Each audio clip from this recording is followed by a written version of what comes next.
Italy 2026 সালের নুলাস্তা, নুল্লা ওস্টা এবং 90 দিনের শর্ট স্টে সেঙ্গেন ভিসা সংক্রান্ত ভিএফএস গ্লোবালের সর্বশেষ কালেকশন ও অ্যাপয়েন্টমেন্ট আপডেট নিচে দেওয়া হলো। 1. নতুন ওয়েব ফর্ম সিস্টেম নুল্লা ওস্টা 2025 সালের এপ্রিল থেকে কার্যকর হওয়া নতুন নিয়ম অনুযায়ী যাদের কাজের নুলাস্তা 22 অক্টোবর 2024 বা তারপরে ইস্যু হয়েছে তাদের ভিএফএস গ্লোবাল এর নির্দিষ্ট নতুন ওয়েব ফর্ম পোর্টালে ওয়েব ফর্ম সিস্টেম গিয়ে রেজিস্ট্রেশন করতে হচ্ছে।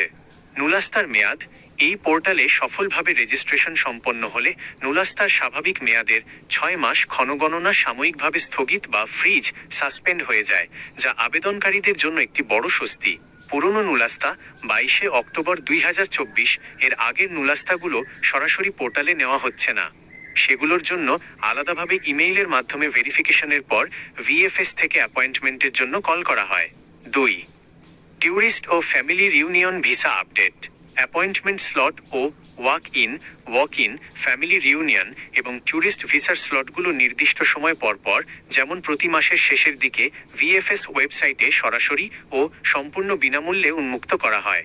জরুরি ওয়াক ইন সুবিধা ফ্যামিলি রিউনিয়নের ক্ষেত্রে যাদের নুলাস্তার মেয়াদ 30 দিনের কম বাকি আছে অথবা নাবালক সন্তান যার বাবা মায়ের ভিসার মেয়াদ শেষ হতে চলেছে, তারা ভিএফএস ঢাকা সেন্টারে নির্দিষ্ট কিছু তারিখে সকাল 8:30 থেকে সকাল 10:30 এর মধ্যে অ্যাপয়েন্টমেন্ট ছাড়াই সরাসরি ওয়াক ইন আবেদন জমা দেওয়ার সুযোগ পাচ্ছেন।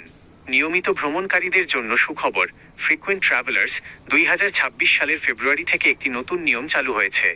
গত 4 বছরের মধ্যে যাদের অন্তত 3টি সেঙ্গেন ভিসা আছে এবং যারা কোনো ওভারস্টে করেননি, তারা অ্যাপয়েন্টমেন্ট ছাড়াই সরাসরি ট্যুরিস্ট ভিসার আবেদন জমা দিতে পারবেন, তবে পাসপোর্ট ও পূর্ববর্তী ভিসা ভেরিফিকেশন সাপেক্ষে। 3. Student visa 2026 session. Centre choice 2026 সেশনের যে সকল শিক্ষার্থীর অ্যাপয়েন্টমেন্ট ঢাকা সেন্টারে নির্ধারিত ছিল, তারা চাইলে তাদের সুবিধাজনক যে কোনো সেন্টারে ঢাকা, চট্টগ্রাম বা সিলেট আবেদন জমা দিতে পারছেন। ইরাসমুস স্কলারশিপ। যারা ইরাসমুস মুন্ডু স্কলারশিপ পেয়েছেন তাদের কোনো পূর্বনির্ধারিত অ্যাপয়েন্টমেন্ট ডেটের প্রয়োজন নেই, তারা যে কোনো কার্যদিবসে সুবিধাজনক সেন্টারে গিয়ে আবেদন জমা দিতে পারবেন।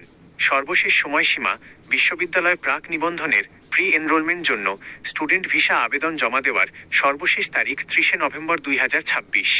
গুরুত্বপূর্ণ সতর্কবার্তা, ইতালিয়ান এম্বাসি ও ভিএফএস গ্লোবালের কঠোর নির্দেশনা রয়েছে যে ভিসার আবেদনে যে ট্রাভেল প্ল্যান দেখানো হবে, ভ্রমণ অবশ্যই সেই অনুযায়ী করতে হবে। ট্রাভেল প্ল্যানে গড়মিল বা অনিয়ম থাকলে পরবর্তী সময়ে ভিসা প্রত্যাখ্যান রিফিউজাল হতে পারে। এছাড়া যে কোনো থার্ড পার্টি বা দালালের সাহায্য না নিয়ে সরাসরি ভিএফএস এর অফিসিয়াল ওয়েবসাইটের মাধ্যমে ফ্রি স্লট বুকিং করার পরামর্শ দেওয়া হয়েছে।